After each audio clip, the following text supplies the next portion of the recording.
ধন্যবাদ। আমার ভিডিওটা যে যেখানে দেখতেছেন সকলকে অনুরোধ করব আপনারা আমার ইউটিউব চ্যানেলটা সবাই আগে সাবস্ক্রাইব করবেন, লাইক কমেন্ট শেয়ার করবেন, অবশ্যই করবেন।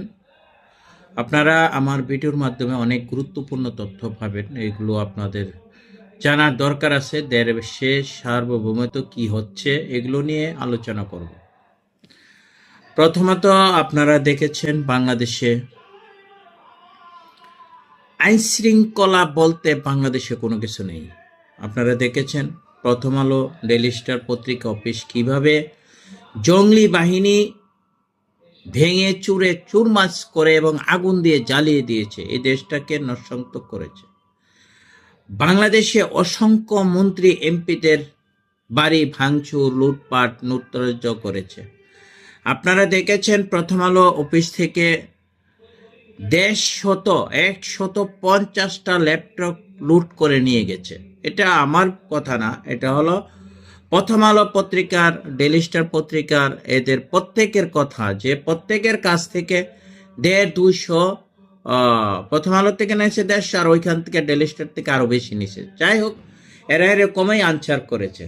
তো তাই আমি আপনাদের কাছে অনুরোধ করব, আপনারা একটা জঙ্গলি রাষ্ট্রর মাধ্যমে জঙ্গলিদের দ্বারাই হাদির মৃত্যুবরণ হয়েছে, যেদিন গুলি করেছে সেই দিনই হয়েছে।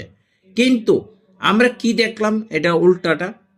তাকে বিভিন্ন মেডিকেল ডিজাইনে মারা হয়েছে, কিন্তু মারার পরে তাকে যেভাবে একটা হাইলেস করে একটা ব্যক্তিকে, সরকারের পৃষ্ঠপোষকতা, সরকারের টাকা হলো জনগণের, এই জনগণের টাকা দিয়ে তাকে যেভাবে এই বিভিন্ন রাষ্ট্র থেকে ঘুরিয়ে আনেছে।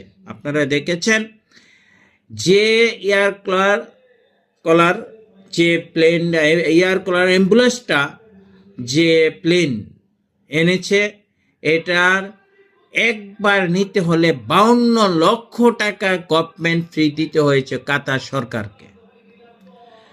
তাহলে এই হাফ ডাউন আনার বিষয়ে কত কোটি টাকা খরচ হয়েছে, এবং ডাক্তার ওইখানে কি করেছে, কি দেখেছে, আপনারা ইউটিউব সার্চ দিলে ভালো করে দেখতে পারবেন ওইখানে কি হয়েছে সিঙ্গাপুরে, এবং যেখানে ট্রিটমেন্টটা করেছিল সেখানে কি হয়েছে আপনারা স্পষ্ট দেখেছেন।